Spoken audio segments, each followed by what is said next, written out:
नमस्कार मंडळी.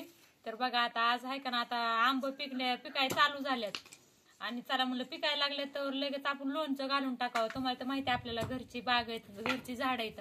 तरी आता घरचे इथले दारातलेच आंब्याचे तोडून आणले तर झाडाचे आणि चला लगेच लोणचं घालावं म्हणलं. आणि आहे का ना, आमच्या घरच्याला मसाल्याचं तर बिलकुल आवडत नाही, तेल आणि मसाला हे टाकलेलं. तर आमची घरीच मसाला तयार केलाय, म्हणजे पहिल्यापासूनच आपलं घरीच तयार करून असंच घालतात. कारण शेंगदाणे घरचेच असतात, मोहरी घरचीच असते, कुठे विकत आणायचं काय. म्हणून एक 50 आंबे घेतले बघा आपण. 50 आंब धुतलं, बकेटी टाकून भिजू घालायचे. तर हे असं भिजू घातले तर आंब इथं बकेटीमध्ये असं भिजू टाकायचं आणि त्याचे देठ काढून टाकायचे. देठ काढून पुसायचा चांगला.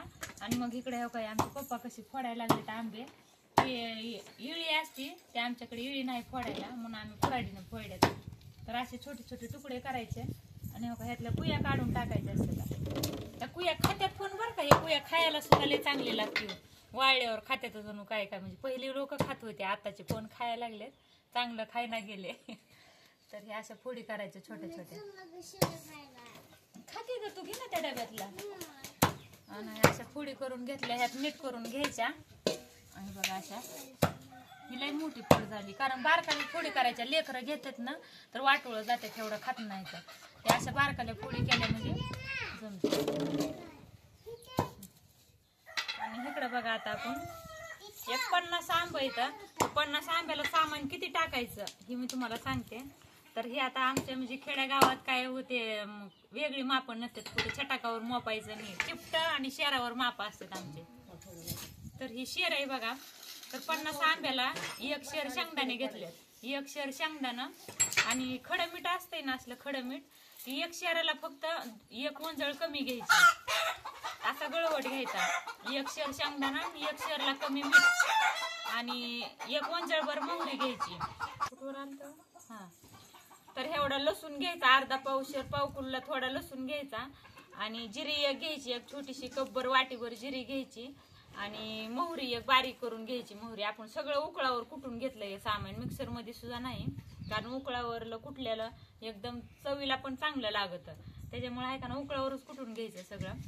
आणि सगळं आणि हळद पण 50 आंब्याला आहे का नाही, पाव किलो हळद टाकायची, म्हणजे कलर येऊसर असा हळद मिक्स करायची ह्याच्यात. आणि सगळं एकत्र कालवायचं, असं सगळं चोळून घ्यायचं.